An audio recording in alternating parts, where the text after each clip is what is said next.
سوال یہ پوچھا گیا کہ آقا علیہ السلام کا نام نامی جب ذکر کیا جاتا ہے تو ہم انگوٹھے چومتے ہیں اور اس کو سیدنا صدیق اکبر کے عمل سے بھی منسوب کیا جاتا ہے، تو کیا یہ جائز ہے اور کیا یہ روایت ضعیف ہے یا صحیح ہے؟ اچھا، اس میں دیکھیے کہ حضرت سیدنا ابوبکر صدیق سے بھی اس کو رضی اللہ تعالیٰ عنہ منسوب کیا جاتا ہے، حضرت سیدنا آدم علیہ السلام سے بھی منسوب کیا جاتا ہے۔ جب ان کا سارا لباس اتر گیا، وہ لباس ناخنوں کا تھا جی اور اتر گیا، اور صرف یہ والا حصہ باقی رہ گیا جس کو آج ہم ناخن کہتے ہیں۔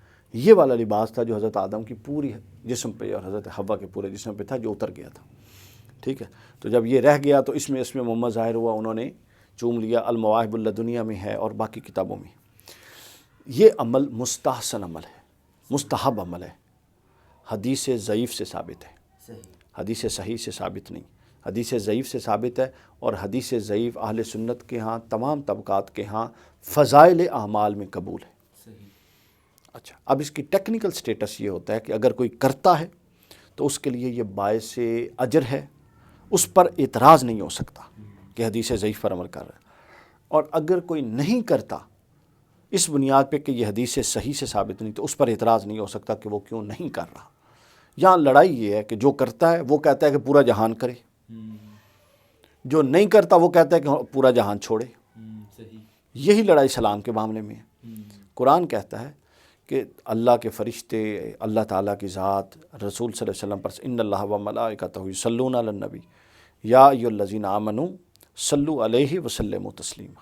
قرآن کہتا ہے یہاں یہ لڑ رہے ہیں کہ ہاتھ بن کے سلام پڑھنا ہے یا ہاتھ کھول کے کرنا ہے، بیٹھ کے پڑھنا ہے یا کھڑے ہو کے پڑھنا ہے، قبر انور تے جا کے پڑھنا ہے یا اتھے پڑھنا ہے۔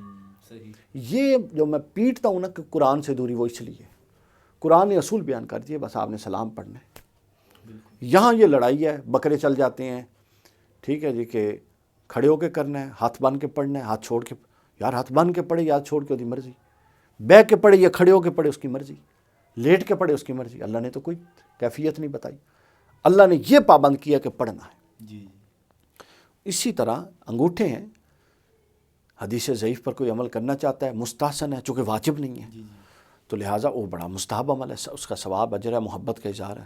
اگر کوئی نہیں کرنا چاہتا، اس کا ذوق ایسا نہیں ہے، تو آپ چونکہ وہ شریعت کا عین حکم تو نہیں ہے نا، آپ اس کو پابند نہیں کر سکتے۔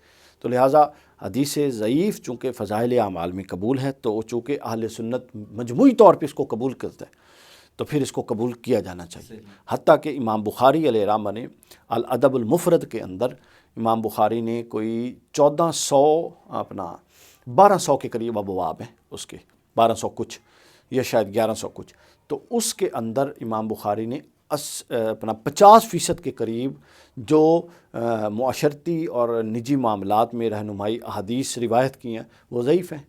وہ سامنے پڑھی، آپ اٹھا لیں، ادب المفرد، البانی، علامہ البانی، ناصر الدین البانی کی تحقیق ہے، ضعیف و جداً نیچے لکھا ہوتا ہے۔ اور کس نے کتاب کس کی ہے؟ امام بخاری کی۔ تو اس کا مطلب یہ ہے کہ امام بخاری کے نزدیک حدیث ضعیف فضائل اعمال ترغیب ترہیب میں قبول تھی تو لکھی ہے نا۔ سمجھ نہیں آتی یار، ایک مسئلے دے وچ ایک اور رسول بنا لیتے ہیں، دوسرے مسئلے میں اور رسول بنا لیتے ہیں، ادھر کہتے ہیں بخاری بخاری بخاری، اب وہ بخاری کے باپ نے تو نہیں لکھی، امام بخاری علیہ رحمہ نے خود لکھی۔ صحیح بخاری ایک خاص اہتمام سے لکھی۔ الادب المفرد میں خود امام بخاری نے جب احادیث ضعیف لیں تو اس سے ثابت ہوا ہے کہ اس کتاب کا ایک خاص اہتمام تھا۔ مطلب یہ نہیں کہ اس کے علاوہ کوئی حدیث قبول نہیں کریں گے وہ، نہیں تو وہ ادب المفرد میں ضعیف حدیثیں کیوں لاتے؟ خود وہ لائے ہیں۔